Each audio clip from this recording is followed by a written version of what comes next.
2, and I call this meeting of the La Feria Independent School District to order. Let the record show that a quorum of board members are present, that this meeting has been duly called, and that notice of this meeting has been posted in accordance with the Texas Open Meetings Act, Texas Government Code, Chapter 551. Please stand. If we can bow our heads. Heavenly Father, we come to you today asking for your guidance, wisdom, and support as we begin this meeting. Help us engage in meaningful discussion, allow us to grow closer as a group, and nurture the bonds of community. Fill us with your grace, Lord, as we make decisions that may affect the students, staff, faculty of La Feria ISD, and continue to remind us that all we do here today, all that we accomplish is for the pursuit of the truth, for the greater glory of you, and for the service of humanity. We ask these things in your name. Amen. Amen. I pledge allegiance to the flag of the United States of America and to the republic for which it stands, one nation, under God, indivisible, with liberty and justice for all. In honor of the Texas flag, I pledge allegiance to thee, Texas, one state, under God, one and indivisible.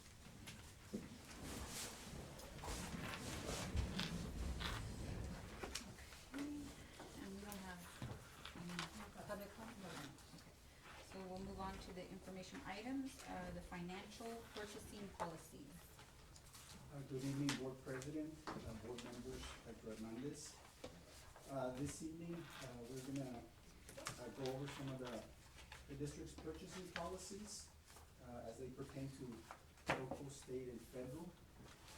And we'll also discuss some of the Esser use of funds. So the first policy that we have here is the policy of the district that any items over $25,000 must come to the board for approval. These policies are available on our website, and you can do a search by category. I was looking at the policy, there was no mention of specifying a source of funds. It's simply, if the purchase is $25,000 or over, it has to come to the board for approval. Can we go to the next slide? And so this is I gave Tasby Legal a call just to confirm regarding any type of item that came to the board for approval and that it had a specified funding source. If at the time that the purchase is made, if the allowability and the availability of funds in that program does not exist, then we're able to channel that purchase to a different account. Because I had some concerns whether that was the case or not, so I called Tasby Legal just to get a confirmation, and that's what they shared with me. Okay, and we're talking about when we approved purchase that was supposed to be purchased with Esser funds, and we took them out of local funds.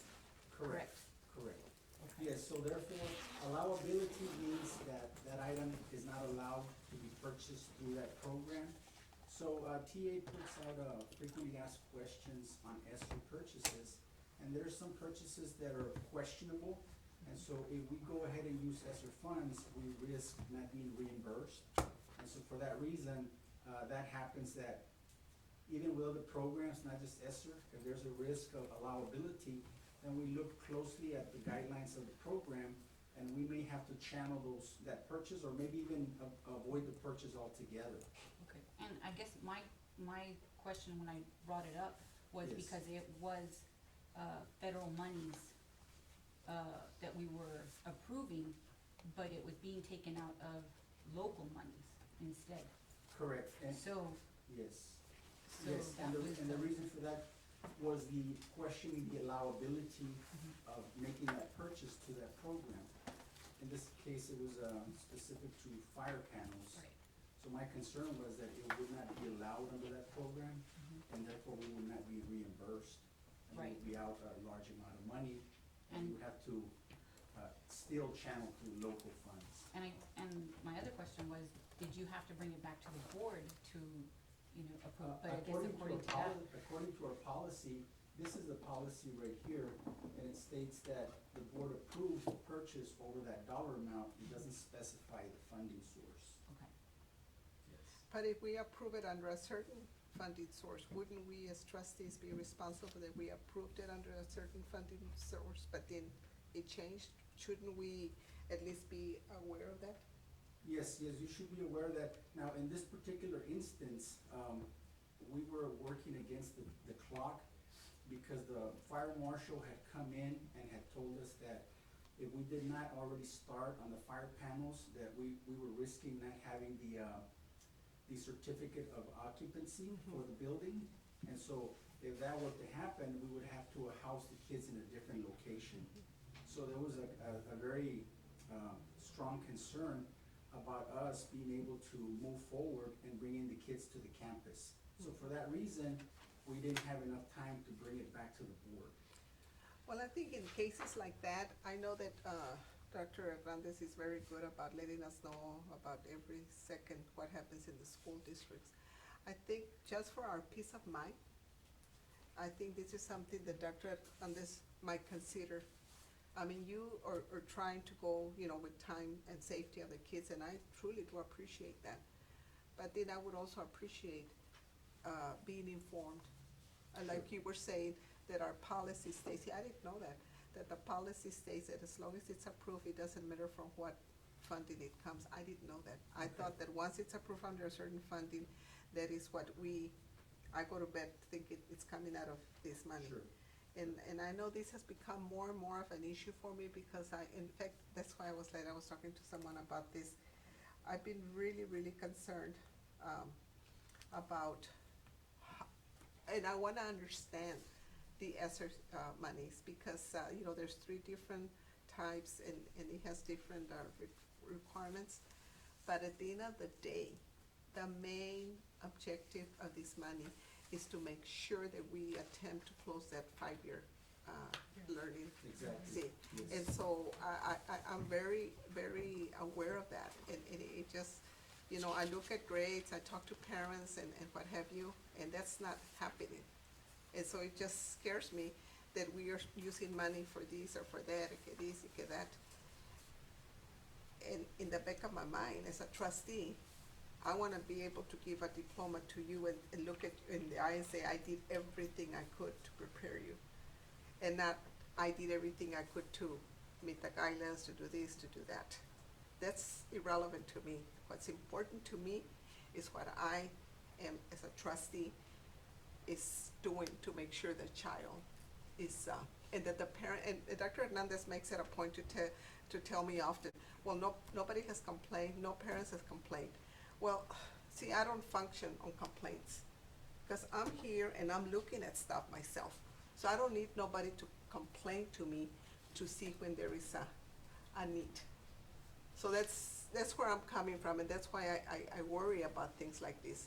So now, even if we approve something under one funding, you can put it under something else. That's the understanding that I'm Going getting. back to that comment, I mean, I think that's a good idea where, if we talked about it one way at a board meeting and maybe, something comes up where we have to use other funds, putting it, something in the Friday update, something to say, hey, we had to use these funds, so. Or we can change the local policy. It is local, so we can make it where, when we change, funding sources, I mean, it's local. I think if you change the local, it's gonna tie your hands a little bit more, because what if something comes up like this, We can have a special meeting. and so. I personally trust Tony's decision. And it's not about trust, It's about not staying about informed. trust. It's Yeah. about our responsibility as And that's why- trustees. And that's why I informed, I think, Yes. with the Uh-huh. Friday update, something like that, But because, if this happens on Monday, by the time we get it on Friday, yeah, and the thing is, and I we mean, don't that's have okay to be. questions, Yeah, you you can know. have questions, but the thing is, do you wanna, have a special meeting, which is still gonna take 3 days? Will it qualify for an emergency where you can do it? how long did it and- take when you, when the fire marshal, notified you that, I believe it was that week So the a fire week. marshal was gonna come back, okay, and so I think inspect we the could have building. met a special meeting. And in how that. was it that we put it in the wrong, we approved it in the wrong, funding? Well, because at the time that it came to the board, Esser was still fairly new, and we were under the impression that a lot of things would qualify under Esser. And as we started to get closer to the fire marshal coming in, we started to look at the FAQs by TEA. I started to go through each one of them to make sure that that was an allowable cost. Because in my mind, the fire panel, I was thinking, well, how does that mitigate COVID? And I just kept going over it in my mind, and based on the FAQs, I couldn't find anything specific that talked about something like a fire panel, so I was concerned that it was $210,000 that was approved. I was concerned, what if they disallow it, and then we won't be able to pay it through Esser? So that was my concern. And then I had the time crunch as well of the fire marshal coming in and giving us the certificate of occupancy. So that was kind of weighing on my mind, and I wanted to make sure that we didn't have an issue. And see, that's why I have a concern, because I love to save money, but if I'm going to save money on the fund balance and then I have issues like this that puts you in a lot of stress, that's not fair to you. And I wanna touch back on the issue about trust. None of this is about trust. A lot of this, to me, if the community elected me to sit here, they expect me to learn and to be able to understand what I'm approving. Because if I'm gonna sit here and just say, oh, well, I trust him, he can do whatever he wants, well, then why am I needed here? And so I really want you, Mr. Reyes, to understand, it's not about trust. It's about me wanting to know that I know what I approved. Sure. And if I don't know what I approve, well, then I need to take a lesson like I'm doing right now, trying to understand this Esser money. Okay? Yes, Thank and you. that's why we're here tonight, Yes. so we can shed some light on any questions that you guys might have. And so, this is a legal policy, CH Legal, and this, states that anything over $50,000, we must go out for bid, or we must use a purchasing cooperative. And so if we go to the next slide, these are the different ways that we can make purchases. And one of the things that we use is an interlocal contract. We tend to use that a lot. We have an interlocal contract with TASB, with Region 1, with TITS, with the state, because they have purchasing co-ops that meet EDGAR standards. And so they're able to go out for bid on our behalf. And so we're able to piggyback off of their bids to make purchases over $50,000. And smaller school districts tend to use this method a lot, including us. It facilitates the process for us. And if we go on to the next slide, this is the definition of an interlocal contract, and so we have these in place. These come to the board for approval. So we've had multiple of these come to the board in the past couple of years and even prior to that. And then we move on to the next one. This is the cooperative purchasing program that many of the regional service centers have purchasing co-ops, Region 1, Region 2, 16, 19, 20. And so we piggyback off of their contracts. And so here, these are some of the purchasing co-ops that we belong to and that the board has approved. We have the TASB Buy Board, which was approved back in 2001. We have TIPS, Omnia, Texmas. Texmas is basically through the state of Texas, and so is the DIR. And then we also have Region 2.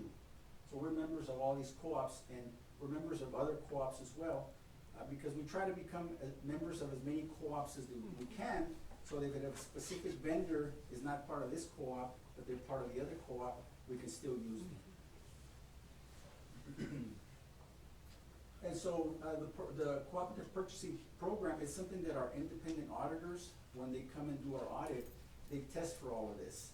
We give them a file that includes all our transactions, and they go in there and they take a sample, and they look at the different amounts of the purchases, and they'll come to us and ask us, did you go out for bid on this? Is this part of a purchasing co-op? So we have to produce that for the auditors on an annual basis. So we're very aware that we have to comply with this. Now, what I wanted to mention also is that, On the sorry. bottom, it says, TA will also do a random desk. how many random desk reviews have you done We've only had one. We've had one. in through- the past? That was, I've been here for 4 years. We did one like 2 years ago. Yeah. So when TEA does a desk review, excuse me, they ask for detailed transactions. They ask for copies of purchase orders. They ask for interlocal agreements. They ask for invoices. So they get very detailed in what they ask for. So we had a desk review 2 years ago for Title IV. And so when the auditors audited us that year, they asked us if we had any correspondence or desk review from TA, and we handed over all that material to them, and they reviewed it a second time, on top of TEA actually doing their desk review. And we go on to the next one. In addition to having local policies, we also have state policies through the FASRAC, which is the Financial Accountability System Resource Guide. That's information that TEA has on their website on how to properly document transactions, what account codes to use, what functions to use, what different types of purchases fall under each function. So we have to abide by the FASRAC for a lot of our accountability. Now, beyond that, we also have the Federal Administrative Procedures Manual. When TA does a desk audit, they'll ask us for this manual, and they'll go through it, and they'll compare that to our transactions to make sure that we're complying with our own APM. So when TA did our desk review, they asked us for this manual. It's about almost 200 pages, and it talks about micro purchases, small purchases, thresholds, and things of that nature.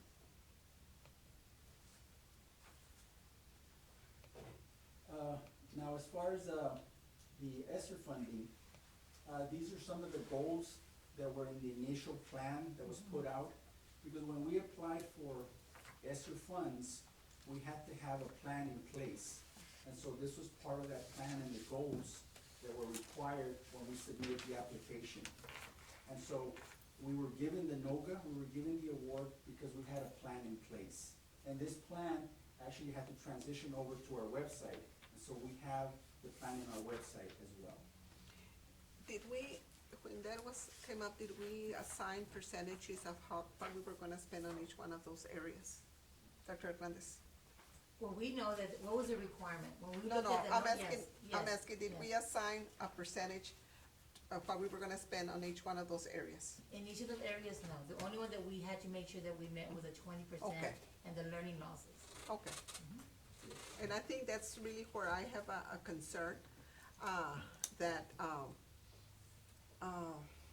if they said 20%, we had to do by law. We, as a community, and Dr. Hernandez as being our educational leader here, would know we may have to put more than 20% because our learning loss is X, Y, and Z. And so that's where I have a concern about that. Because I know we've done technology, you know, because we've ordered all those iPads and what have you. I know that we've done safety and health because we've done all this air conditioning, well, actually, a facility, we've done that. And so I still have some question about what we're doing with our college career readiness. I mean, yes, you can hire someone and say X, Y, and Z, but did we as a district, Dr. Hernandez, set us an expectation, you know, of what we were gonna do with that? And so that's why I have been very concerned that I feel, at least what I see here all the time, is facilities, facilities, facilities. I see a lot of that. I see a lot of technology.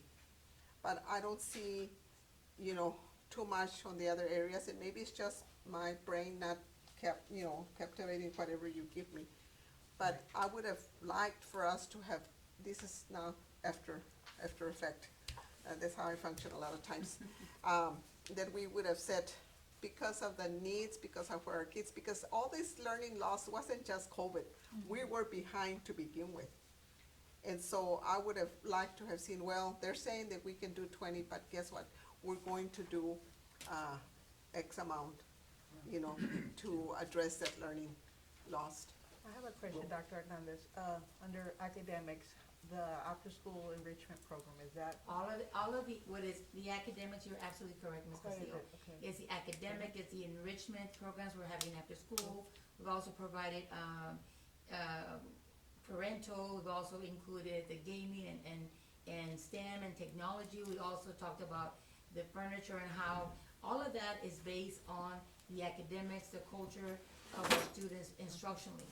So the minimum is 20%, Mrs. Casas, but we're beyond the 20% because we truly understand exactly what you're saying, learning losses, and that's all to deal with instruction, with teachers providing the support professional development in addition to social emotional. And so that's all tied into that. And we totally agree that it's gonna be a lot more than 20%, and he's gonna be speaking to that. And Mr. Aguilar. that's the, you know, I have here, I, you know, when I heard that 102 students had failed in chemistry, that was, I mean, I've been around La Feria ISD for years. I put 4 of my kids through this school. And when I heard 102 students had failed at 6 weeks, and I confirmed it with Dr. Hernandez, and yes, 102 had failed. But I'm still trying to learn from TEA that there's 7 days where the teachers get to, actually it's a little less than 7 days because it includes a weekend. The teachers get to put the grades in. Well, if a student is like, say for example, when they got their progress report, is at a 23 at progress report, and all of a sudden at the end of the 6 weeks they have an 89. I mean, I'm not an educator, but I know that if I had my son that was at a 23 and he came home with an 82, I was like, wow, what happened? In 3 weeks you caught up? And so this concerned me a lot. You know, how we were so concerned about making sure we didn't have a lot of failures, but then I saw numbers like that. You know, a 0 to an 82. And then it just so happens that I ran into a parent that said, well, I said, how's your daughter doing? Blah, blah, blah. Oh, she's doing well. I said, does she take chemistry? Because I was curious about this. Oh, she said, yeah, she's a 10th grader. And I said, so how is she doing? Was she part of the group that was failing? No. She says, my daughter made an 82. But my daughter says that she really doesn't understand it, but she ended up with an 82. See, I see that as part of the learning lost. I don't want to see that they quote unquote passed. Because as I said, I'm not a teacher, I'm not a superintendent, I'm not, but realistically, can someone go from a 0 to an 82? Mm-hmm. Can it happen? Can it happen, Dr. Hernandez? Yes, it can. As a teacher, if students did not turn in their work, they're given the opportunity to turn in their work, it can happen. Of course it can. I mean, I've been a teacher. You provide opportunities, you reteach, you give them the assignments, and they pass, they pass. I mean, and that's a process and procedures that we follow, following our policies and our grading guidelines. And something that you mentioned earlier is that, you know, what you mentioned about parents. Parents are very important. I agree 100%. And, you know, I was a parent too. My kids graduated from La Feria as well, very proud of it. But it's about the process and procedures that teachers have on an individual basis.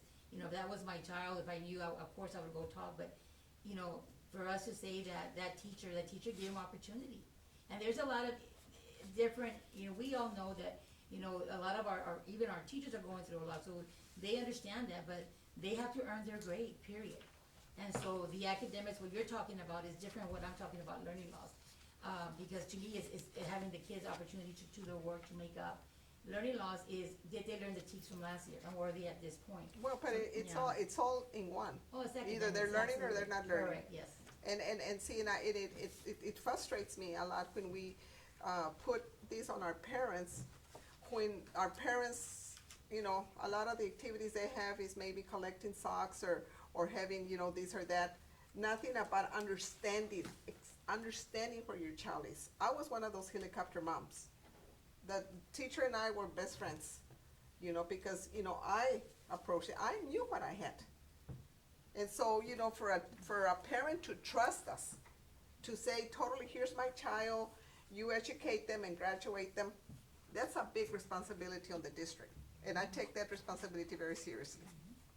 And going back to those goals, I mean, I think at the we've pretty much seen where a lot of the funding is going on these goals, maybe goal 3, you know, like, Gloria said, maybe we do need maybe a little bit more information, or maybe I don't recall how much, you know, we're putting into that part. But the academics, the learning loss, what I understood, maybe like Ms. Castillo said also, some of the other positions like tutors and instructional coaches, I think all those are part of Academics. addressing the learning loss. So, I mean, I think academics, yes, I mean, you can always say we could do more, but I think we are doing above the 20%. But yeah, that goal 3, maybe getting a little more information on what we're doing for that goal 3. One other point, kind of related to the academics, you know, I think I had shared maybe after the meeting the last time, you know, I think some of the things we're doing, you know, that have been implemented this year that wasn't in previous years, like that math growth, you know, some of those things that show, you know, I had talked to Ms. Casas before, you know, since I have a student here, you know, elementary, you know, I get the folder, I get, you know, that showed how they're doing. It shows, you know, is she at meets level, is she at the approaches level, or is she at master's level? So it kind of gives that guide to let the parent know, hey, this is how they're doing. This is what they're likely to do once they take the STAR test. And I think it even showed, you know, they would retest again maybe in December, or they would retest mid-year. And so we'll get at least a graph to show, you know, are they on track? And so, I mean, I think some of that's being done. You know, yeah, there may be pockets here or there where maybe there'll be some questions, but I mean, I think we are implementing some new things that are good for the parents to track, you know, whether their child is on course to get to that. See, and that's wonderful, and you gave me that copy, and I shared it with this parent that I spoke to, and she says, no, pues yo no sabía. You know, so I think the parental involvement component of this is vital. And it may be different on the secondary, like high school Yeah. versus the elementary. Yeah. Can we get a sample of the Friday update for those like us or me? Am I the only one that doesn't have a child? And I I don't shared either. it, and I shared it because I said, oh, she didn't have a child. Right, I don't this have one. I don't have And one so- either. So I'd like to see what it looks like. I mean, not a, of course, a real Kind child. of yes, sample- okay, sample no That's, problem. report. yes, I'd like to see, you know, elementary and high school. I think it's important that the parents be given the opportunity after opportunity after opportunity with this learning loss. We're not dealing with a regular school year anymore. Mr. Aguilar. Yes, and regarding the learning loss, since we're on that topic, there's a handout that I provided you guys, and it has basically a list of all the different ESSER positions that we're hiring. And when we look at the budget for year 2, year 3, year 4, I totaled all the expenditures that we budgeted, and I divided by the award. And just on the personnel that we're bringing in to address learning loss, we're at 28.5%. Okay. And that does not include any of the technology, any of the furniture, any of No, the but that's another- software that we purchased. So that even brings it up even higher than 28.5%, and the threshold is 20%. So we're way above that. And I think we'll be even way above that even in future years as well.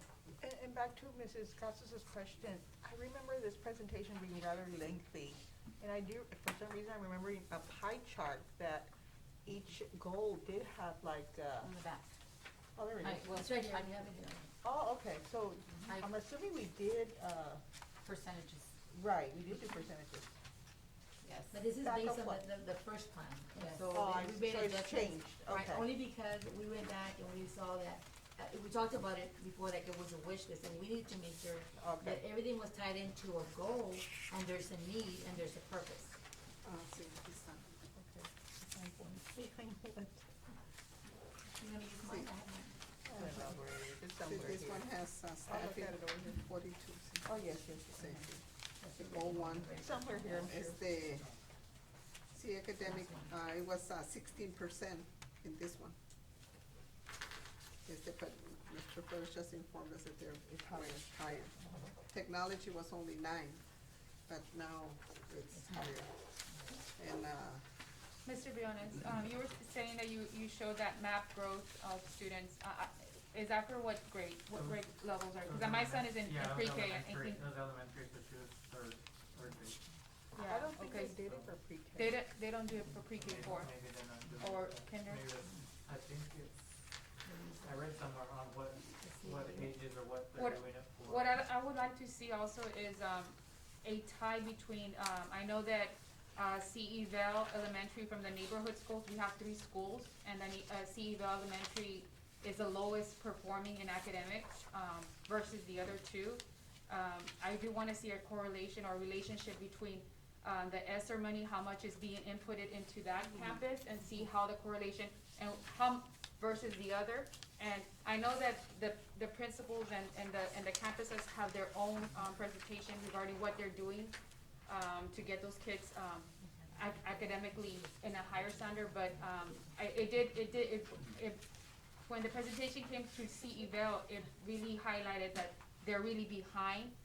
And I would like to see from the finance department a correlation to see how much ESSER money is being inputted into the learning loss, and to see a tracking system to see how to help them, or is it being used appropriately to help those students and the teacher support to get them into a higher. So that's my input I regarding. totally agree with Alma, because, we don't want a cookie cutter approach to things, you know, and I think this is where Dr. Hernandez plays a vital role, because she knows her district, she knows where the needs are. And so she knows that, well, we said so much here, but this one really needs it, and this and that, and what have you.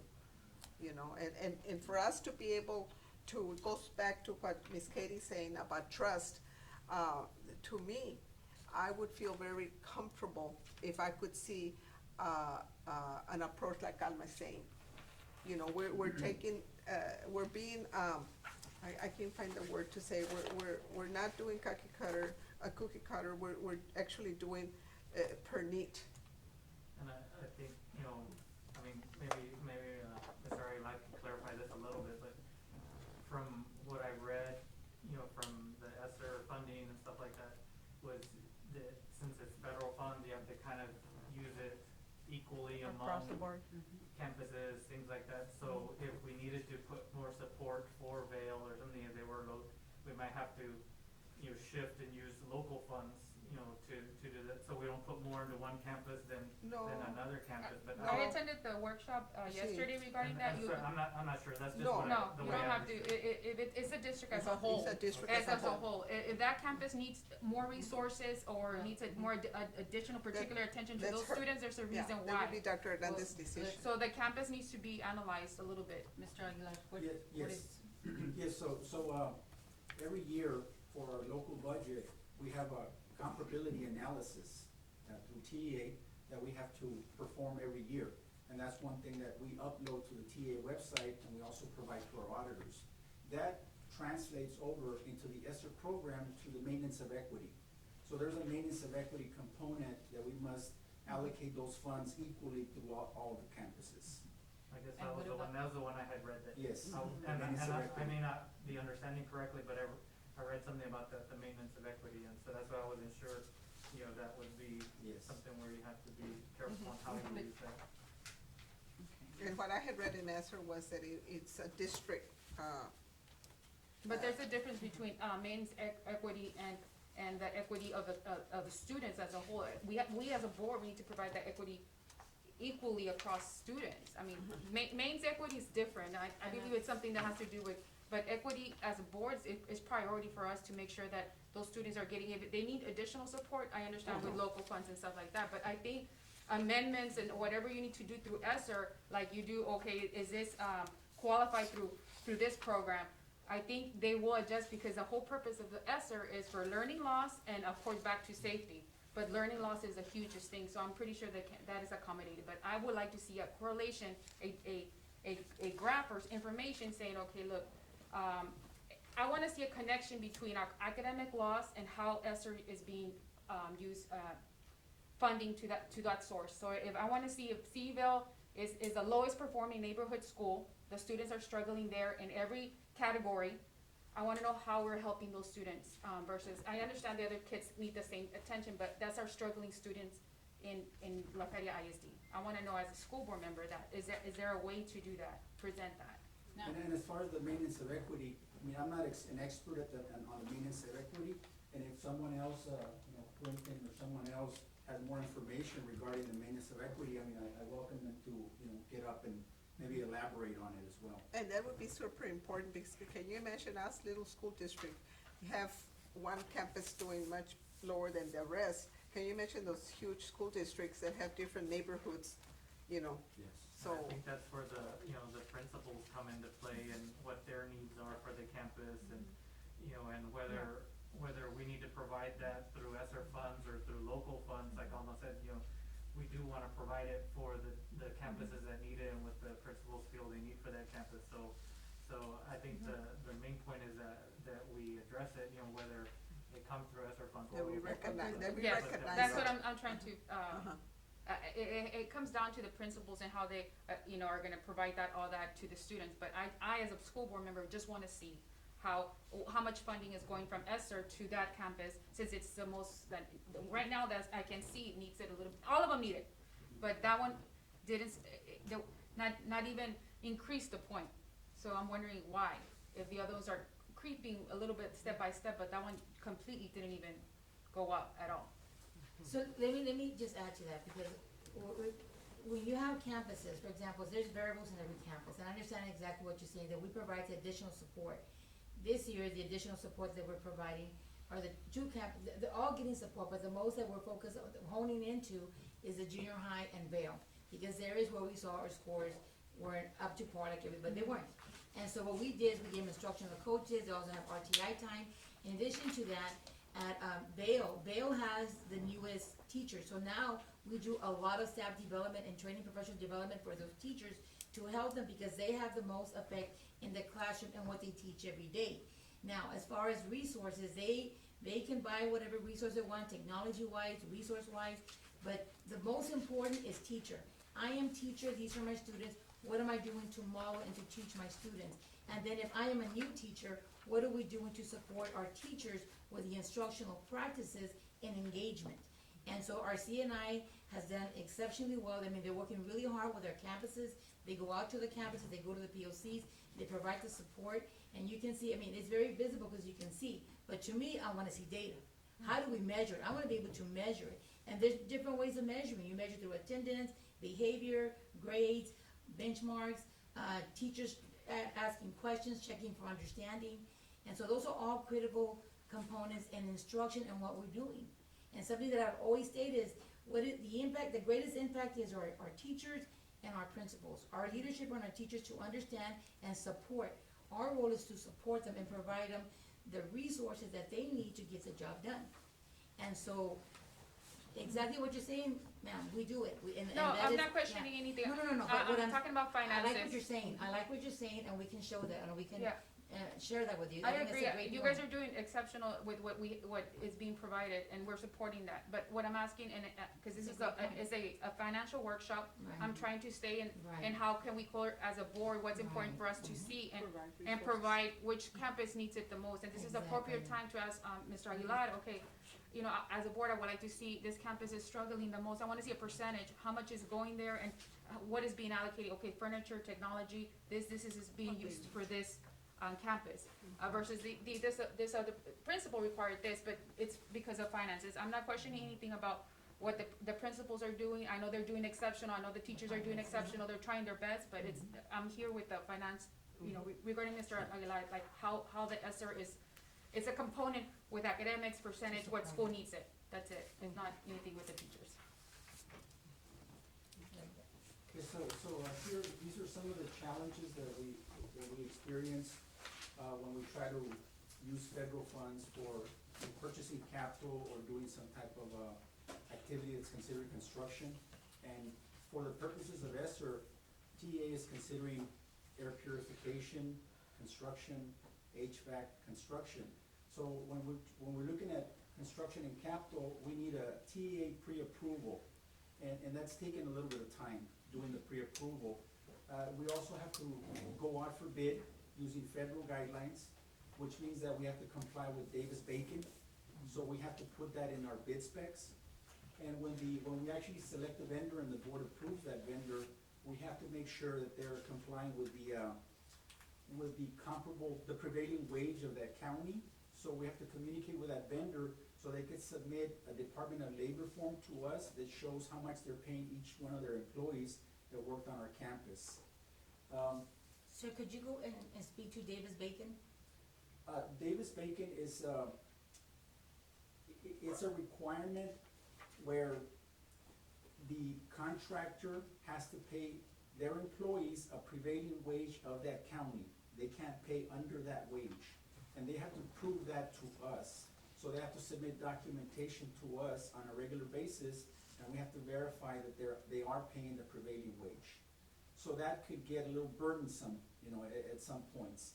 And so now if we're doing air quality and HVAC, we would have to comply with that if we purchase these types of services through Esser or any other type of federal funds. That's good. So that's why at that previous meetings, they had mentioned doing some of this stuff through local funds instead of Esser funds to kind of, I guess. Yes, to kind of give us a little bit more flexibility. But it's good. I mean, what they're asking us, I mean, for the community is, because that money they're giving us to do stuff, but they're Yes. also trying to help the community grow. And if you pay the standing salary, I mean, that's not a bad thing. That's good. Yeah, that's good. We don't wanna go do business with someone that's not going to abide by Correct. that. Correct. Now, it's good, but for compliance, it might hurt us at some point. If for whatever reason, TA finds that maybe someone was not getting paid the prevailing wage, even though we Well, verified then it, we need to looked be at it. careful who we do business with. I mean, because if we go out for bid and we select the contractor, then we expect them to abide by the Davis-Bacon rules. And so we're gonna be requesting the documentation. And so there is a risk that TA might do a desk review and say, well, this is not allowed. This does not qualify. Well, then we have to have the reputation with our businesses that we do business with, that we abide by the rules, so that, you know, if they want our business, they're going to abide by that rule too. Yes, and so there is a risk there. There's a risk that we may not get reimbursed by TA for certain projects. So these are some of the requirements that we have to meet. Also, if it's over $5,000, then we also have to get a pre-approval, because that's considered capital. And then, when we have our, directors and principals request quotes, we're trying to do 3 quotes, and when we're attaching the Edgar form, which states if it's allowable, if it's comparable, if it's necessary. So these are the different requirements that we have to abide by when we use federal funds, not just Esser, but any other federal program. And in comparison, when we do, these purchases through the general fund, it's a little bit more flexible. It's a little more flexible. So one of the things that we had discussed was, which is allowable, is using Esser funds to fund salaries. So that way it frees up funds in our general fund that we can use with more flexibility, and also in emergency situations. For example, at the high school, we have to replace an HVAC unit that cost us $217,000. And that was before Esser, so it doesn't qualify. So if we were to try to request reimbursement for that through the Esser program, it wouldn't qualify. I mean, we went ahead and put $1 million in fund balance. Maybe we shouldn't have put that much money in fund balance if we had all these needs.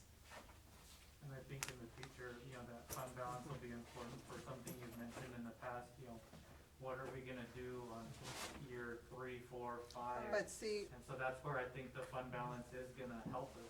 well, I think what's gonna help us is if we build a good foundation with the Esser money. Yeah, but that question has come up several times, what are we gonna do in year 3, 4, 5? And Yeah, so- I so worry having about that year fund 4 and balance, year I think, 5. is gonna be important. And the foundation comes through the fund balance. No, I say build a good foundation with the Esser money that we have. And I don't mean foundation by facility, I mean foundation in the way we do things in La Feria now. That's the foundation I'm talking about. But we'll still. Can now we have these positions that we hired with Esser money? Well, you know, let that be the culture of La Feria. And that's why, you know, I'm kind of disappointed with the CCMR, because Gear Up was supposed to be the foundation of how we do things in La Feria.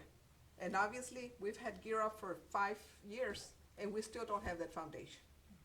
And I think when we've talked about these new positions and stuff that are coming, that we've done through Esser, you know, there may be some positions that say, hey, you know, these really helped us out a whole lot during these 2 years, even though we said, you know, they're only for the Esser funds these 2 years, but if something is really that valuable to the district, to our students, well, when it comes budgeting time, you know, that's when the board, you know, everyone needs to get together and say, hey, you know, do we have the funds? Can we find the funds? Because this position really. Turn out to be really good. Yeah, Uh-huh. and so those are gonna be difficult questions, but, you know, but if it's helped the district, it might be something where, That you we know, we'll have to have sacrifice that for. conversation. Absolutely. We can walk to the next slide. And so these are some of the handouts that I provided. We already looked at one of them, and then we also have, the original plan, and it has, some of the items that we've already addressed highlighted. And then there's also the, what we've actually, spent or encumbered in Esser funds.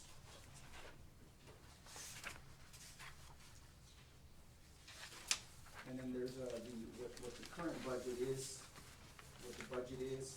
expenses and availability.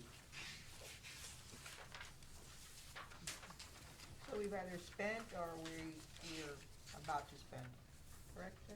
I'm sorry? We've already, the blue is obviously we spent that, and the Yes, red is. yes. It's encumbered, and encumbered just means Pending that, or, it means that there's a purchase order It's out been there, or they have an designated. invoice for it. I see. Yes. So these are, will be purchased Yes. eventually. At some point, we'll have to make, pay those invoices. Okay. And, I think, Mr. Aguilar, I had asked for a total amount of how much we've already spent in Esser, Yes, and the correct? last page has a total, The last page. 3.1. Okay, and that's And I'm sorry, it's the last page on this report. on this report. Yeah, the one that has the blue and the red text. So that's 3.1 out of how much, sir? The award was 11.9, That's right, okay. and, we're able to take indirect costs. Correct. So what we try to do is we budget net of indirect costs, so that indirect costs could go to the general fund. Right, right. I had a quick question about the 11.9. I'd read about the, you know, 2/3 being released initially, and then the district having to apply or adjust application for the additional 1/3. Yeah, so So is 11 the whole amount, or is 11 the 2/3? 11.9 is the whole amount. 2/3 is like 7.9 or 7 million and change. So I'm not aware of us having to apply for the additional 1/3. I know that, once we have access to it, once we get to the point that we need to do a drawdown. I don't think it was an application, but there's something I read in the FAQ. I was reading through all those FAQs. Yes, yes. And there's like hundreds of them, but, I'll try and find it and see if, Well, because, on that, with Esser one worked in a similar manner, but Esser one was a lower amount, and Mr. Cespedes is here, and he actually was the one that did the drawdown for Esser one. And he might be able to address that question if you like. yeah, and I'll try and find the FAQ or the question that came up in this. Yeah, so the way it works is, good evening. So the way it works is, the application is only a one-time application, but then initially they only make available 2/3, and that's only so that you can do like a large lump sum, because what they'll do is when you do those initial reimbursements, TA pretty much kind of audits you, they'll request a bunch of backup, so then they'll have their grants people look at it, review it, approve it, and then once they approve it, they'll release it. For example, Esser one, when I did the drawdown, I think, we requested like about 700,000, and then they said, okay, provide GL, backup for the payroll. Because remember that we reclassified, I think it was the June payroll. So once they look at that, they're okay with it, they approve it, then they release the remaining, I think it was like 200,000 or 300,000. That's all it is. I think it's just so that you can avoid doing like a large lump sum. And so in the initial drawdown, they wanna see backup to see, okay, you know, how are you guys using this money? So they already do some review before you can even get a desk review. So there's reviews at certain points for that part. I have a question. Yes. So the ESSER money, you have to spend it, you can't put it like in a savings account, because they're gonna see. Right, exactly, so they wanna see actual expenditures. Right. So it's kinda like a after the fact, once you've actually incurred the expense, then you request reimbursement, yes, that's But correct. it's to be spent. Right, that's correct, yes, ma'am, so they'll only reimburse us on expenditures that have already happened, and so that's how we'll be able to request that money, and along with that, then we can, request the unrestricted indirect costs. Along Because with Ms. Casas asked a very good question at one of the meetings, something about, 5 years, Ms. Casas, what were you asking? 5 years. What does that mean? The Like- 5 years that, lost that the students have, and they gave us money, it's been documented that our kids are 5 years behind. Okay, But they only gave us money for 3. years. okay, 3 years. so we're not supposed to save, No, we're supposed to build foundation for the 2 years, and like Mr. Briones mentioned, find where we're going to get the money for the last 2 years. So whatever money we spend, we need to be very careful that it is planning for those 2 years. I'm still confused. Yeah, well, it's, I don't understand planning for the 2 years. yeah, we have to. Cause what they're saying is that, it's gonna take 5 years to, Catch up. it's an estimate, I mean, we don't know how many years, May but take an more. estimate that's gonna take 5 years. At least 5 years. For kids to catch up for that Oh, time. okay.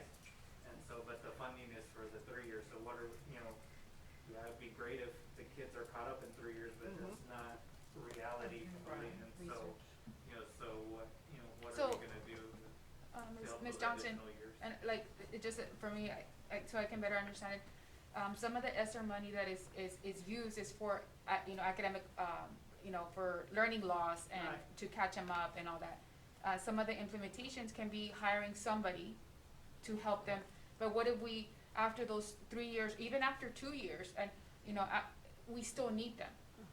And how do we, have that payroll, that money for that individual that is desperate, in either way, we still need, let's say, we need them, no matter what, that child is catch up. What about the other children that are coming up the following years and the years after that and the future? To get the school district to a higher level, to a higher standard, that position is vital, no matter what. Like, let's say we need a college advisor to be working, or a mastery teacher. And we need to pay that, and let's say Esther's already done with, but we still need to maintain that. How do we do that? You know what I mean? We can't base it before Esther, cause we didn't have those funds, so now we have to, think and stretch that money, and as well have a good foundation, so we can be able to give that And provide that service. Dr. Hernandez has a really tough job. She really does. Because Oh, yeah. she's being told, we're giving you money for 3 years, but we expect you to cover 5. We're telling her, we expect you to be prepared for 5.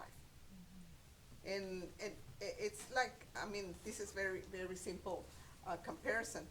When Jaime and I built our home, Jaime knew that there was flooding problem where we lived.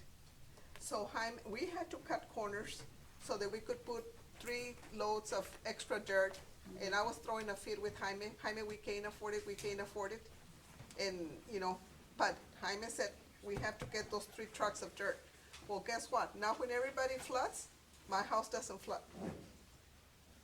So that's what I'm talking about, that we need to think, let's not forget that we, Yeah.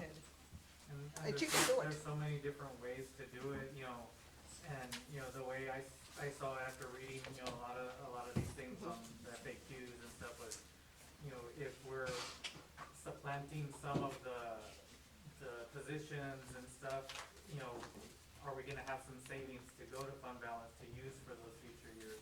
And so that was another way where I saw, will we have some of those funds if we supplant? different ways. Yeah. The bottom line is that we have to cover those 2 years. And they're, we're being positive, it's only 5 years. So it's a tough thing. And going back to the requirement that you said that, the contractors had to pay a certain salary, blah, blah, blah, certain, that is really, ESSER money was not just for us to have some extra money to do, it was also to help the community. So if you have, I'm sorry, if you have the community getting better because people are getting paid better and blah, blah, blah, blah, blah, blah, well, then we gotta do what we gotta do. And not just say, well, it's gonna take us another pencil because we're gonna have to document more. Ni modo. So one of the things that we're trying to focus on is stretching those dollars like Ms. Martinez is talking about. And the best way that we know how to do that is to build our fund balance so they could take us for another 2 years. So if we have some of these positions, and we build our fund balance, we may be able to fund these positions for an additional 2 years. Well, we need to work on increasing our enrollment so that we have, Well, we need to do that as well, but we have the Esser funds and yeah. we wanna stretch that money And as far as possible. And in my opinion, this is a good way of doing that, and having discussed it with other professionals and colleagues, they feel the same And I've way. discussed it also, and they say, you know, you need to be very careful if you're going to be moving money around like that. You know, I say you just don't take the easy way out, because it's gonna be tough. I have, one, I think we did talk about, other districts that were doing it, and you were gonna provide us that information of which Yes. other districts were, Yes, and I reached out, I didn't get the information on time, cause, you know, we discussed it this afternoon. But I did reach out to Region One, I reached out to TASBO to see if they could give me a list of other districts that are doing something similar. but it should be up on their webpage already, right? Yes, I'll Like just have to go ours. to a bunch of different web pages, so I was To hoping see. that they could provide me something, a list maybe. Just quickly, Yes, yes.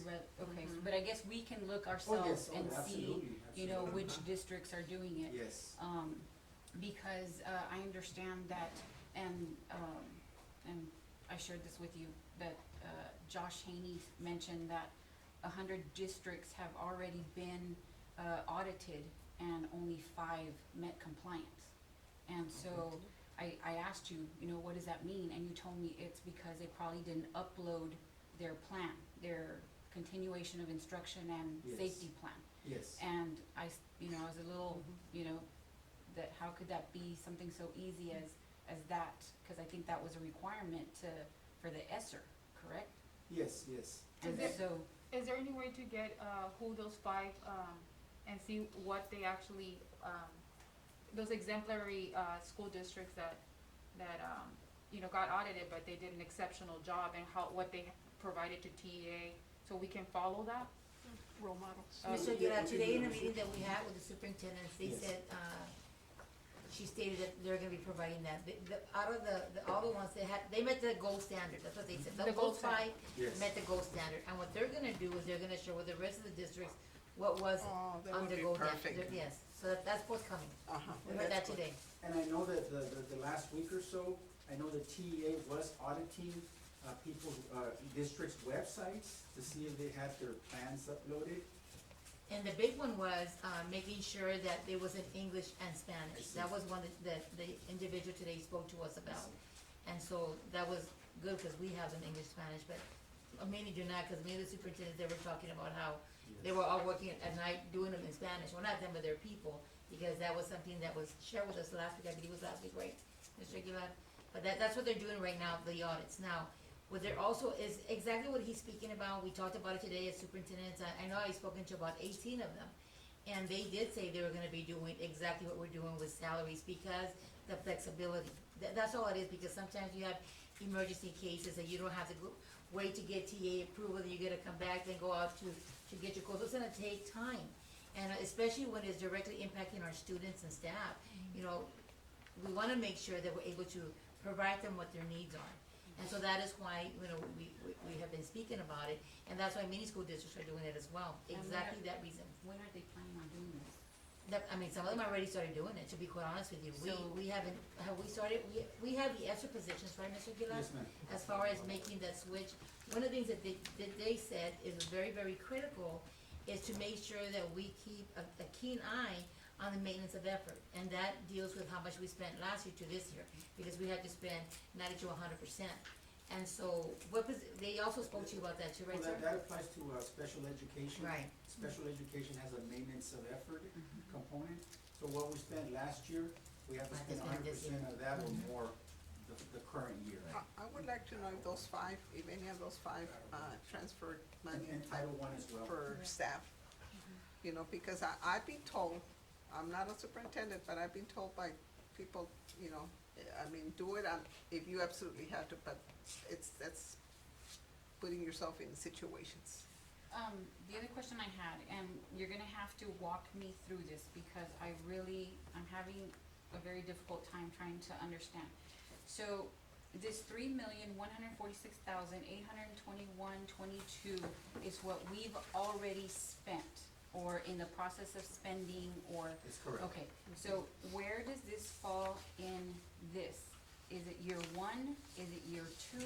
Cause we have 0 for year one, and I think that's because it was Esser 1, or, For year one, at one point, we were under the impression that we would be able to charge the retention stipend that we paid for last year. And so we found out that we're not able to do that because of the NOGA. So the NOGA that we received was dated July the 13th, so we had to remove those expenditures from the Esser program. So this year will be the first year that we actually incur Esser expenditures, Okay. not last year. okay, so we haven't spent Esser 1, because that's what we're gonna use for the retention. We're gonna Or the- use, yes, because we're gonna have a retention stipend this November, and we're Okay. gonna charge that to Esser, Okay, yes. and so, okay, so, once again, where does this amount that we've already spent fall on, It's gonna Here. be year one. under It's other gonna be year one, yes, other expenses? yes. Okay, so these numbers do not match. Yes, and the reason that they don't match is because we're trying to channel some of the expenses through the Esser program, so that we can free up funds in the local fund. And so once we do that, then we'll be able to free up funds in the local fund so that we can use them with more flexibility. So we spend but- more money that we didn't have? No, Because so far we've spent 3,146,821. And here for cause year one has 0, year two has 3,123,488. Mhm. So that's what I'm saying, where can I plug, and this is why I asked you to, do a year one with everything we've spent, something very easy, where it has, the 50 laptops, year two, 50 laptops, and amount. Something very simple, but instead I have two separate, where I'm having to guess where this money is going on this plan that we have of all salaries. And this is what, y'all are asking us to approve to use our Esser funds, but yet there's, well, The- that is not, no. that is not what we're asking you to approve, this is just well, for no, information but purposes. yes, but The in question future. was there's a $23,000 difference Difference. on one sheet versus the other one. Yes, because. But the- my question is, it doesn't even include the salaries. This is what we've spent so far, but it doesn't include the salaries. This is a separate expense. Yeah. Yeah, the salaries are up here, and then this has salaries on the very last page. I really lost my page. This is the big one? No, the other one, I turned it around. It's the back, yeah, correct. Like the very last page has some that's Yes, 300 okay. and some $1,000 in Yes. salaries. So it has the 331 of salary. So whose salaries are these Those are salaries for maintenance and transportation. on this page that we've already spent? Yes, So we've already moved maintenance and transportation salaries to, we didn't move them, we Or- charged them directly to the program. Why did we do that? That was what was discussed at one of the previous meetings. Yes, so they can free up monies to purchase. To use the See, local you see, funds. that doesn't make sense at all, I'm sorry. So it's not the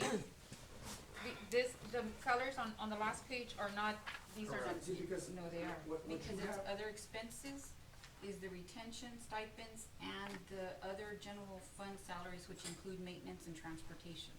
No, but what Alma's saying is correct. So that 331 is different than like these liaisons, the STEM, the instructional Oh, coaches, that's yeah. different. So Definitely. how are the bus drivers and the maintenance going to help with the learning loss? Well, that, and Or- it's, Well, I mean, Okay, so if we didn't have Esser, how would they get their salaries paid? They would get their salaries paid through the local fund. which we had money to pay this, so why are we using extra money for that? And that could be another, where we talked about earlier, was that gonna free some to go to the local funds where you can maybe either add to fund balance to have for year 4 or 5? Could you know, what I was reading, that a lot of districts, are needing to supplant some of it, just because of what you were saying. I feel very nervous that we are using money for this and that, and I don't like that at all. I really feel that we will lose focus of what that money was for. It just doesn't make sense. and this is why, I had sent that email, of what, cause you provided this, PowerPoint, and I said, if we Yes. were explaining it to a parent, parent wouldn't understand it. And I think the important thing is anything we put up on our district website should be in layman's terms, so anybody could understand, our community could understand. And so, us as board members, we're trying to understand, and that's because we attend the sessions at conferences and stuff. But it's just a little, there's just too many moving parts. It's, Well, as far as the report that you asked for, what we spent in Esser, I mean, this is, I can't, unless you But- just want a summary of this. but I think I asked for it, and then, year 1, and then year 2, and then year 3. Kinda what you did here, but you just did the salaries. So this should have been incorporated in here to form columns, just kinda like a chart, just a graph. Laptops, kinda like what you did before. Well, I mean, based on your email, I did the best that I could under the time frame. But if you'd But like for me to do that, I can actually But go we back and do that. We discussed this yesterday, when I met with you yesterday. I think we went over, and then I got the PowerPoint, and I said, that's not what we had talked about. Well, because the details of what you requested, they were sent out in an email this afternoon. Right, but we had a meeting yesterday. Yesterday, when we had that meeting yesterday, I wasn't clear on what exactly you wanted. So when I looked at your email this afternoon, I tried to put together as best as I could what it is that you were requesting. I think the main thing right now is, clarifying what we're wanting and how we want it presented, instead of, what was it yesterday, was Yeah, it today, was it's- it, I think it's mainly trying to clarify how do we want it presented, how do we Presented, want it on yes. a chart, do we want a PowerPoint, do we wanna, and so I think that's the main thing right now is to clarify, So- how we want it presented. And So the- as a school board, we have what We have. the expenses are, right? We know what the needs are, right? We know what campuses need, what the students need. Is there a way for the school board to see that in year 1, year 2, year 3, and say, okay, these are the expenses that we're gonna, Yes, I yes. cause I think that's what, And what I think, maybe the way I understand what Lisa's asking is, on this one, that bottom other expenses we're saying is coming from this, is there a way to incorporate this Mhm. into And just, this, exactly, chart, or yes? just a but- list of Yeah, what so we're will this be purchasing, like exactly. will it be a 3-page document, 4-page, I don't know, but I guess that's the way I understand cause it. like, Way to yeah, incorporate cause some it. of these expenses are just, once year 1, it's done. You don't have to do year 2, That's year correct. 3, so it would be 0, 0, even though, like, if you want it as detailed as that, Mhm. some of these expenses they're already paid, you're not gonna use them again, they have warranty, whatever services they're being provided, it's done. So But, that could be another column to so put you'll on see it all the way down, to- but, Yes, To put like, this is a one-time expenditure, yes, it was, yes. so, and so that's, I think that's the important point here is kinda how we we want it presented, you know, maybe how it might be. And what expenses are we expecting as a school board and the district seeing on year 2 and year 3 that are not already, Because then, if we do, absorb the salaries, you know, then where is it coming out of the local funds? Is it coming out of instruction? Is it coming out of maintenance? You know, say now we do purchase another 50 laptops because we have to replace some, or okay, so now we're taking it out of local funds because that's what it's supposed to do. It's supposed to free up local funds. So where is it coming from? I need to see, okay, in year 2, it's gonna come out of instruction. It's gonna come out of supplies. It would be fund balance, no? But yes, but Actually, we would be transferring salaries into Esser. It would free up the budget for salaries, so we would do a budget amendment to transfer those funds into other categories. and so that's, you know. so So- those amendments come across, they have to come Yeah, to the those board. amendments have to come to the board. But see, the Correct. thing is that we'll free the money, and we're saying we're gonna pay salaries and we're gonna use this money, it's gonna give us a false sense of we have money to do X, Y, and Z, which we really don't. I mean, you know, cause you're just playing with numbers, and I don't think that's a good thing. It's like, I was trying to find in this presentation that you said you attended, that Region 1 put, where it said that, monies could be used, some districts were using them to pay, the ADA, you know, where you don't have enough kids or whatever, you would be able to do it. Yes. But then it flips over and it says you can be paying payroll out of that money for existing positions already. And that's basically what we're doing, when we transfer money for salaries, those positions existed already, they're not new But positions. you can be paid for those positions because under the ESSER programs, you don't have the supplant. You can actually supplant with those funds. That's why what we're I was proposing reading to in do those this. FAQs that you can do it. See, it's to me, so how's that gonna help? And so when we move those salaries out of the general fund, Why don't we just keep it as it we replace is? them. If we keep it as is, we're not gonna have enough money in the fund balance to stretch us out another 2 years.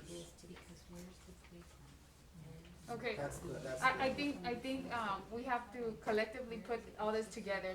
There's missing components here. Yeah. We have to maximize the ESSER. I understand what you're doing. And I mean, if it's allowable, it is allowable, okay? We can't, but there's a policy that we need to change. Obviously, we needed to come back to the board to see where the fundings are, if it's not gonna be used through ESSER and it's gonna be allocated because ESSER is not gonna reimburse us. We need a policy change. It's obvious that we need that. So we, as a board, we are aware. If it's through amendments or resolutions or whatever whatsoever, it doesn't matter. We just need to know where it's coming from. We need a planning, like an outline from first, second, third year, how these funds are gonna be Which used. is what Lisa says. How these are gonna be used. So you still wanna maximize and there's, if it's allowable, we still need to get answers, cause I thought we were gonna get answers in this workshop, regarding, if we can use it for salaries. We Or can. to, We can. Use it for salaries. I think we have to They're take notes. talking about salaries of new positions, but they're using the word salary as, to mean everything. You can use it for You can use it for existing either. and The concern is in year 3. If you use it for existing salaries, the question is, the focus is on the exit plan. How do you put it back into your back to your local funds? Because if you start spending that money and you don't have, you know, and I also asked, Mr. Aguilar to present that today, the exit plan, how are we planning of putting the maintenance and transportation salaries back into local funds after year 3? And I don't know. So the best way we can do it, once again, is through fund balance. The other thing is that we have to look at attrition for the next 3 years. Okay, now, Because I don't know. that's the best way that we can reduce our expenditures is through salaries, because that's almost 80% Or of doing the our opposite of payroll. what we talked about before, increase enrollment. I guess, Increase enrollment. That's the Yeah. answer right Yeah, there. increase Please enrollment. increase enrollment. Yes. Now, can you explain what attrition is? Attrition is when somebody leaves the district, we don't replace that position. Oh, yeah. And that would be if we're not increasing enrollment, Right. that's what we've done the last What We've been Maybe doing that for a how while. many Well, years? I know I know one thing that, you know, to get us up to a higher standard, regarding learning loss is something else. But, mastery teachers, we have 0 mastery teachers. And after so long, they're gonna require funding if we end up getting some mastery, if we don't associate with universities or partner up. Let's say we have our own teachers that we provide that education for them to go get out their masters. Cause that's the goal, to empower these, teachers to get a higher wage from our internal, staff that we have. How do we? We do have teachers who have master's degrees, we do. But in order to teach a dual enrollment, you have to have the master's degree in your area. in that subject area. Correct, and we do have that. Not as many as we would want, and I agree with you, we need to work on a plan. So, and we do that, when we hire, we wanna look for those master's degrees, because we wanna provide more dual enrollment, we agree with you, but we do have master teachers in our district, and I know because I spoke to Mr. Cespedes, and we have a list of them. Some of them have a master's like in curriculum, not specific to subject area, To that you're subject. speaking to, Yeah, correct? cause that's what we need, the subject content area. Or they're moving up because they're being promoted, that's what they Correct. get the masters for, Correct. that hurts us a lot too. So, Go ahead, no. so what I'm saying is like, where are we gonna get those funds for those, if we get do we have a counselor for, a college advisor? That's one of the requirements. And it's not only for college, early college, it's actually a requirement from the state, saying that we do need a college advisor that's gonna gear the students in a career path. So we don't have that, so. Well, we actually do, our counselors, that's what they provide, so for the pathways, their certification. No, this is a specific, Yeah, a but- specific yeah, college, It's academics, right? yeah, those are counselors, but we need somebody that, we're gonna have to, find funds for that. So that's what I'm worried about that, and we need it, no matter what, we cannot say, oh, we're not gonna use her or him because of that, no, Right. we're cheating the students and the family, the parents too, the parents are expecting this child to have a great, education here, so. And going back to, Lisa's exit plan, one thing, I'm always looking at numbers and enrollment and, like, Ms. Casas has mentioned too, how many did we budget for, how many do we have, where we had talked about, we budgeted for 2917 and we have 2912, 2912, 2912. as of today. Which is only 5 short, but of course, the attendance is what's affecting us right now. Right. So, next year, are we gonna be back to that 96-97% attendance where we won't have to worry about, having to supplant anything? Hopefully, this whole COVID thing is gonna, go down and maybe we will have that. This 5 that we're short, I think a lot of it, what we've seen the last 2 years, parents aren't bringing those pre-K4, those really young ones, once, and it's all gonna be something we have to monitor, as hoping this pandemic's, on the trend down. Are these parents gonna start bringing in these pre-K4, these kinder that are just at home and not going to school? So is that gonna help our enrollment? So it is a question mark right now, but I think within a year we'll know, kind of how some of that enrollment is, how some of that attendance is, and so it may be. And I've had this conversation with Mr. Aguilar about that. And that's his goal. This is why it's important to have the salaries absorbed, by Esser, so that it can give us that cushion for the low enrollment and Low attendance. the low attendance. But that's not why Esser was given to districts. And so this is where we just need to make sure we are being responsible with this money. And I wanna go back, about attendance, our attendance has been going up, ranging from 93, 94, this week as well. And again, these are the conversations, just members of the board, that we as superintendents, we always talk to each other, we share, and a lot of them are actually in the 80s, so I'm very proud that here in La Feria, we're above the 90s, so, but I agree that we need to work on it more and more incentives and making sure our kids are coming back, and they are here, and so, and we have Snapshot this week, right, we have Snapshot, and so exactly what you're speaking is absolutely true, and let me just say that from 2017 to currently, I'm talking about the ESSER positions, we have saved in FTEs and through attrition. So we've, you as a board, we've done a great job at that. but I totally agree with you, just like keep monitoring. And I would like to also add that, you know, I'm just speaking to Mr. Guerra, he's our maintenance director. You know, he speaks to me about how there's actually areas, they're developing areas, I spoke to Ms. Martinez about that. They're already developing areas and they've already sold out lots. And so you're talking in the future, that's what you speak about the enrollment, right? So now they're opening areas of where people can live. And so what I would like to do is bring it to the next board meeting, just if I can have somebody from the city to speak to that, because that is gonna bring in more families, right? And we're gonna hope they're gonna wanna come to these Yeah, school of districts. course, of Yeah, course. because people come I to see. the school. Yeah. Cause, Yeah, I and we mean, have- we're losing some yeah. of our own, Yeah.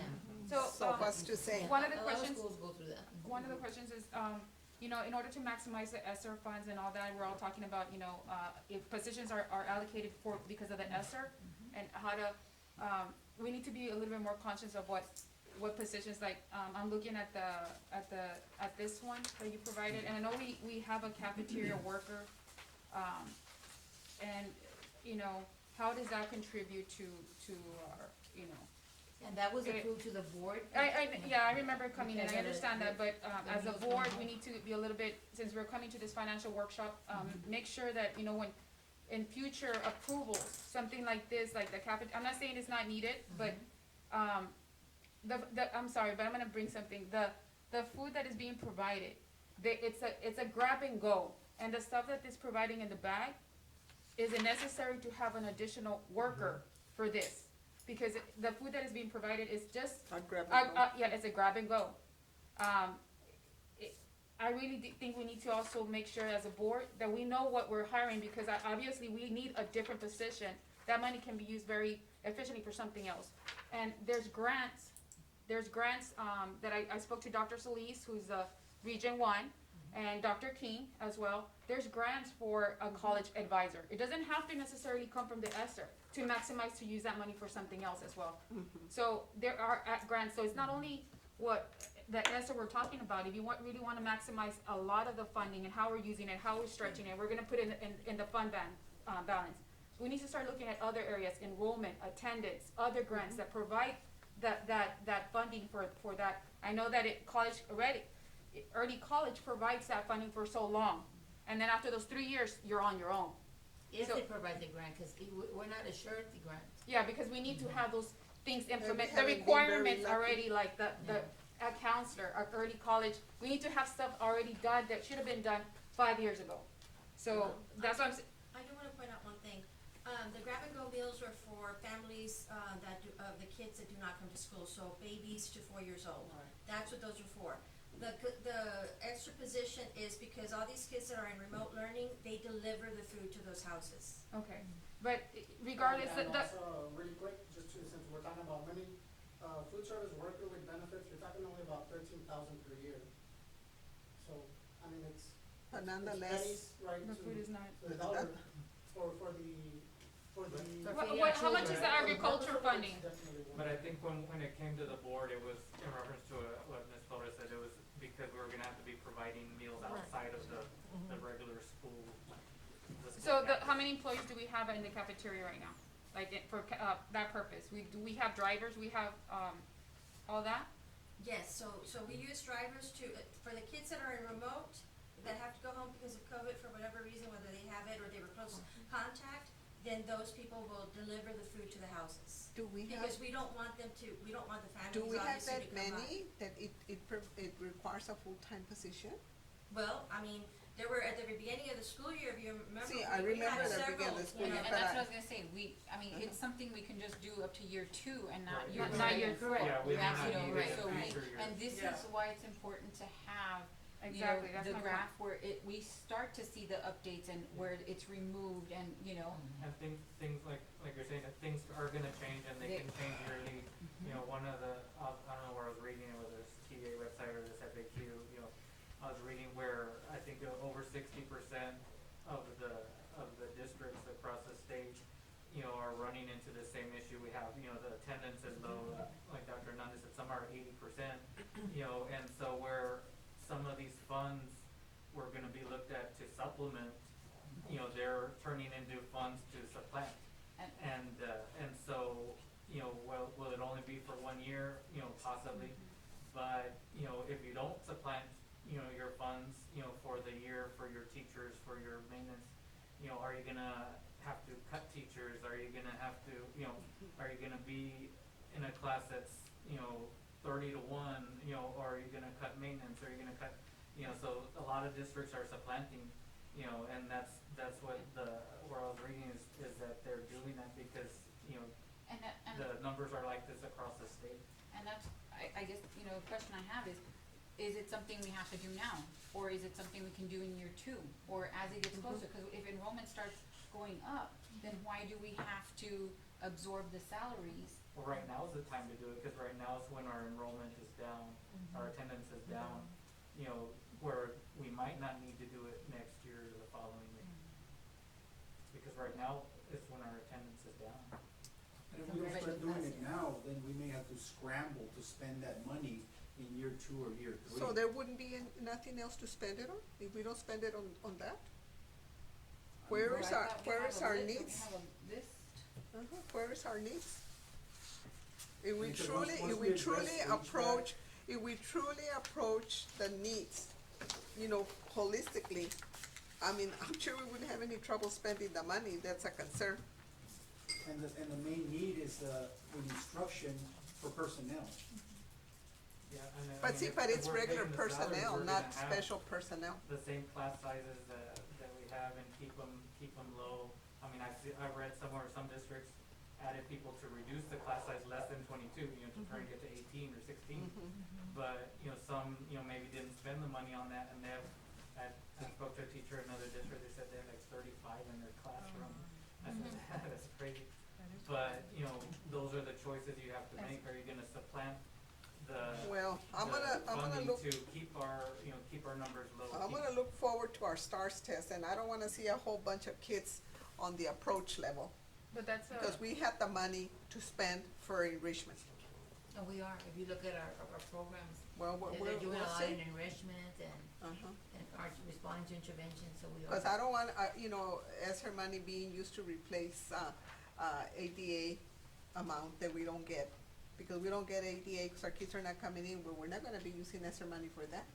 That's not right. Mr. When is the Blanes, first benchmark, In December now. oh, that's right, I knew that. what school districts, provided that you were aware of? Cause that's a good tactic to learn from other districts, what they're doing regarding bringing down, having the classroom smaller. Did they use paraprofessionals? What did they do It was to just bring that? something I read, but I don't know if it specified what school district or. I'm just but that saying was- to Yeah, target those kids but that was- are, that was one That's it. way, besides, like, the goal or the route we took as a district was higher. instructional Coaches. coaches and And we're hiring, hiring. And the teachers classes and stayed the tutors. same tutors size. and things like that. But other districts maybe chose, instead of doing instructional coaches, they said, well, we'll just hire extra teachers and make the class sizes smaller. I know, cause I saw something in Dallas at the conference, something that, one of the, laws or policies that were coming, that they were trying to change, to reduce the size on the classrooms because of the learning loss. Yeah, And, so but I don't it's- know if that's the way they Yeah. did it. And so that's, I guess, every district's, It's- plan on, how are they gonna address the learning loss? Maybe one district did it that way. Our district did it through instructional coaches and tutors and, these other things. And so I guess it's gonna vary district to district. Yeah, I have a it's question, all Dr. gonna be Bennett. about planning, because, like, I know that the parental liaisons on each, campus is out of ESSER money. And then I hear that they're filling, candy bags for a boohoo something or other. And I'm thinking, how is that going to address the learning? Cause, that's what I heard, that the parental liaisons were helping make little bags of candies to give on the boohoo. Actually, We have it's a- It's a food we have a- literacy map, We have a not food literacy drive this week. Right. Food, yeah. It's on Thursday. That's what I'm saying, I mean, how is that going to address the loss if those positions were under the ESSER money? Well, you're gonna I have- would think that they would be doing stuff like what Mr. Briones shared with me, making sure the parents, understood their role. The commissioner, said it very clear at our conference. There's no way that the school can do it by themselves. You have to get the parent in. Exactly. And like, probably Ms. Castillo saying, when you have events at the school, you know, well, I've said that before. That's the way you're gonna get your But parents. see, but in. to bring them in to get a bag of candy is Well, I mean, different from but- sitting down but with you- them and saying, this No, is no, what. but you can hand out stuff at. But see, but that doesn't work, Mr. Briones. I'm sorry, you know, they get the bag of candies and go, yeah, everybody's It's not just happy. candy, ma'am, it's books. I'm just saying, Which is reading. where, if we know we need to engage the parents, what are we doing under parental involvement to truly engage them? And I'm sure, you know, there are other things we can do, but, you know, why, say, oh, this isn't gonna be beneficial. I mean, I see it as a beneficial for the community, for the students. Are they gonna get books? Are they gonna get other material? You know, are we gonna have parents at least coming to the campus? You know, and I guess you know, don't wanna go off I subject too envisioned much, but, that you know, each parent liaison was gonna know their families and was gonna be working really closely with their families. Yeah, That's it's what I what she's envisioned. saying, more, we need Yeah. to be common sense. There- It's there's- more tailored towards the parents, Same. like, a little bit more emphasize why they're there. Not just, you know, They still can't work one-on-one. everybody can, I can go and volunteer and go do that as well, that's no problem, we are a community, we're helping each other, but if a position's being, precisely for that, make sure that the quality of that position is being, for that purpose, that's what she's saying, nothing else, oh, like, yeah. I mean, and then you wanna make sure that they're being used the way that's gonna be most beneficial. You know, is one day of handing out books gonna throw off our whole year No. of their work? But well, it's not if it's happening in other times, you know. But, I mean, if we don't have the parents, I mean, he said it very clear. I had never heard the commissioner say that. The Yeah. schools are not gonna be able to do it by the parents themselves. have to be aware of where their The kid is school at. has the school has never been able to do it by themselves, No. even before the pandemic, and we always needed that parent. And I've said it before, unfortunately, the one you cannot get is that parent that you need, and you're constantly trying to get that parent, but for some reason, they just won't, you know, come forward. Parents like Mr. Briones, you know, But it's a reflection of why the kid's struggling also. exactly, Yeah, it goes hand in exactly, hand. so, I understand that, parental involvement, but, you know, I know we're talking about different things, funds and learning loss and 5 years and so forth. I guess realistically, what are we expecting with our STAR scores at the end of the year, realistically? I mean, let's be Yes. realistic. Yes. I know what we want, we obviously want growth, Growth. but are we going to get there is the question. Yeah. I mean, what are our principals saying? I mean, they should know, these kids, our staff should know the kids. Yes. Realistically, you know, cause they're saying 5 years, what does that mean, 5 years? I mean, I know what it means, but what does that mean? I mean, are they saying that it's gonna take 5 years to be on grade level, or, I mean, what does that mean? They're just saying 5 years, Yeah. right? Yeah, that's So true. there's just a lot of questions that I have as listening to you all, I mean, I know the principals and the staff are doing the best they can, I mean, I know, but, That's no question. and unfortunately, I mean, we're dealing with all these obstacles and all these challenges, so I'm just wondering, I know you're saying looking forward to the STAR scores, I understand that, but realistically, what are we expecting? Yes. We And need that- to be and that's where I realistic. see, Yes, like absolutely. this year's STAR scores may be your baseline. True. Because then you'll be able to judge by the following year, That's you know, true. how much growth there was. Yeah, because now you have all the kids, whereas last year we Right. didn't, And now, yeah. So, yeah, I mean, we hope we see some shining, you know, something come Yes, through. that's our hope, But this year might just be that baseline that we have and go from there. and move on. Okay. So, Mr. Aguilar, we saw what year 2 and year 3 looks like with the salaries, but where is year 2 and year 3 with our list? Well, we'll have to incorporate that in there, because like Mrs. Martinez was saying, it could be that in year 2, our list is gonna shrink considerably, because we've addressed most of it in year 1. Like the- So we'll have to the work that, library. we'll have to work on that, we'll have to, basically, revise the list and add whatever we need to purchase in year And 2. we can incorporate it in the one that, Yes. I think I like what she's saying, this one, we do this one, we just add the details from that, so we'll know exactly where it's at. so we don't have a plan for this, or where, or where we know where this is gonna come from. And until But we, once again, what we're trying to do is, if we're able to channel those salaries, then we create special accounts in the general fund where whatever we channel to salaries, we incorporate it into our general fund through a budget amendment. Oh, well, what I would like to see, if we're gonna do that, just thought of this right now.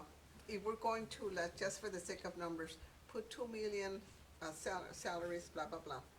And then I wanna see how those 2 million are gonna be used on local Yes. things. And they'll go here. You know, I wanna see, because, I mean, there's a lot of items that you cannot buy with Esser. And I would feel really guilty that, we put it over here and now we can buy this. Yeah. I don't like that at all. Yes, so this kind of illustrates how we would transfer funds from the general fund to Esser and where it would free them up. And then, So for example, that 2.5 million, and this is an estimate, that 2.5 million, we would move it over to Esser 3, maintenance and transportation. We would move it over there, and so that would free up in supplies and capital, 1250 and 1250, this is just an example. And so that's how we would what is move the monies capital? around. What's capital? Capital is anything over $5,000, like for example, HVAC or servers or large pieces of equipment. And so that would, our budget would stay the same, but we would move those monies to Esser and it would free up the funds. This is basically what Now, I'm talking for about. supplies, I've noticed that the before and the after are the same. The amounts are the same. I see. Yes, I think maybe I didn't make the change there. I just need to make the change there.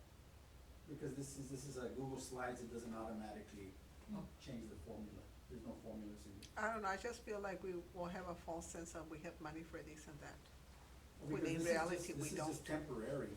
And I think It's temporary to carry us through the Esser And years. I see where, it is difficult sometimes to kind of understand, and the way I understood it was when they talked about the last meeting is they have their buckets, and this, you're kind of moving from this bucket to this bucket, but as long as the business office knows what those buckets are, and keep track that way, that's the way, I understood it, but, I don't know. that's my understanding. Yeah, that makes sense what you're saying. And so the next one, this is the Esser 2 funds. We haven't used Esser 2 at all this year. And so the Esser 2, we're thinking of doing something similar, of moving some salaries over to Esser 2 so that we can free up funds in the general fund. And in addition, because of the decrease in ADA, we may actually have to reduce our budget by approximately 2 million to address that decrease in ADA. See, and it says right here, we cannot use it for that. It says it cannot replace ADA amounts. One of the workshops I attended last month at the board conference basically did say that low attendance is a problem across the board. But that the state was not going to address it because we have ESSER monies. So it's unfortunate, so we're saying we can't do it, but the state is saying we're not gonna help And you. that's what I'm trying to find out, is you're saying yes, she's reading it no, so there's gotta be on paper somewhere Yeah. where it says yes or no. And I read it We as can't be yes. going back and forth. I read it as yes. Then it Well, goes- this is that session that Dr. Hernandez said you went to, that he says very clearly.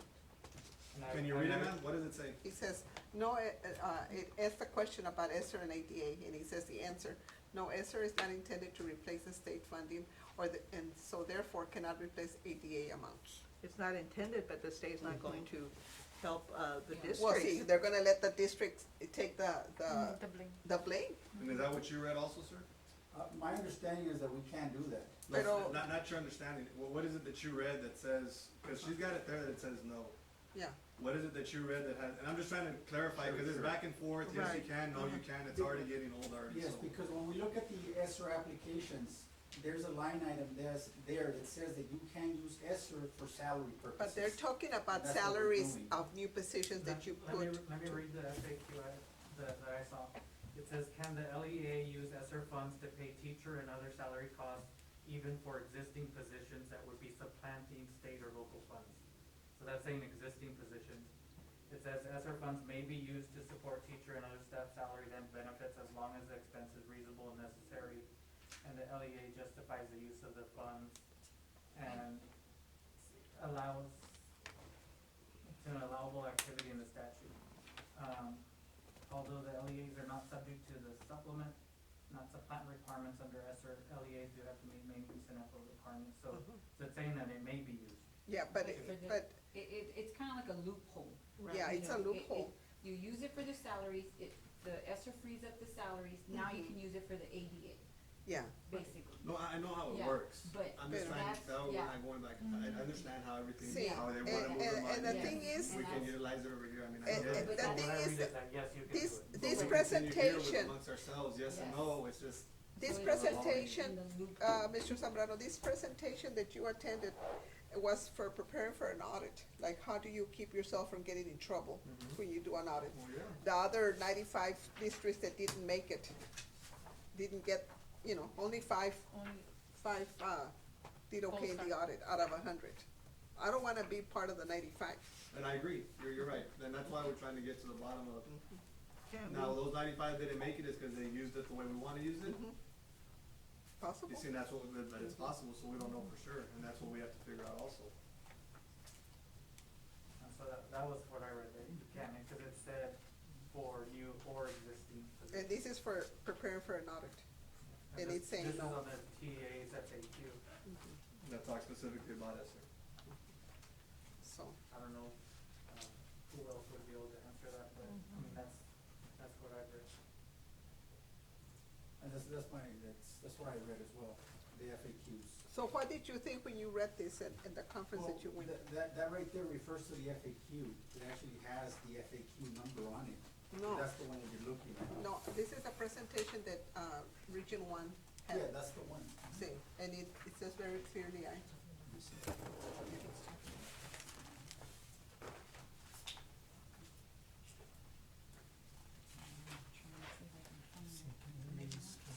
Calculate the ADA for students and other remote instruction and use Esser Funds to pay the difference basically for those online slots.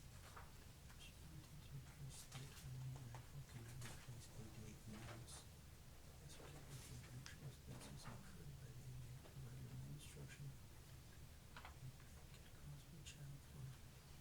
I'm not too clear about that, because I focus more on the FAQ. And And the language on I that, know we it's kind of we vague. posted up there what the FAQs were, or were, maybe you could get us Yeah, a link. maybe if you can, go back to the FAQ. Where is that at? Yeah, just go back. And keep going. Keep going. Right there. On that slide. FAQ, 339.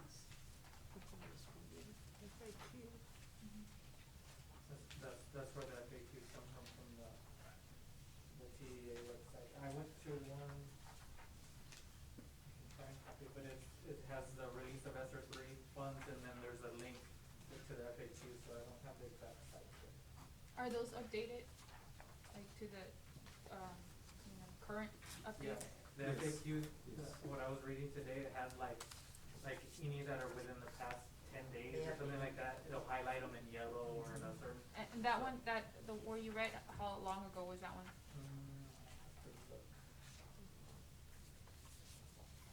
Just to be, get the correct updated, and what we're going, cause I know, like you said, it's changing. Yeah. And, when ESER one came in and ESER two came in, it was a constant change of the requirements, how it was gonna be.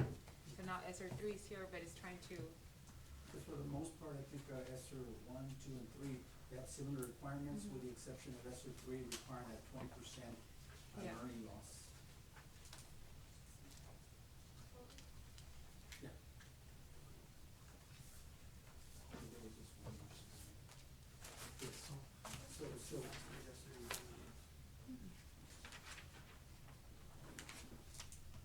I asked, Mr. Quinn Anderson to come in, he's from CRI, our internal auditors, to also give a brief presentation and maybe try to answer any questions that I was not able to answer or that I still need to look further in. And, I mean, he audits a lot of school districts, so he's very knowledgeable in the area of federal programs, including ESSER.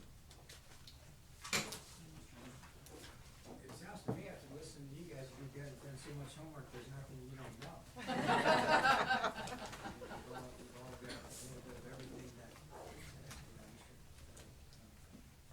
Mr. Aguilar's presentation covered a lot of things that, I know we talked about your questions and your research in the Q&A, is probably where I was gonna direct you, a bunch of things. But this one document, came from TEA, and it was it's helpful to us, independent auditors.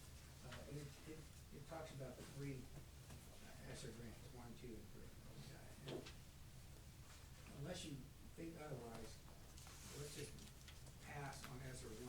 We've spent all the ESSER 1 money. We had $1,358,000, about $1,390,000, and you spent, most of it the previous year, a little bit more this year, but you're done with that.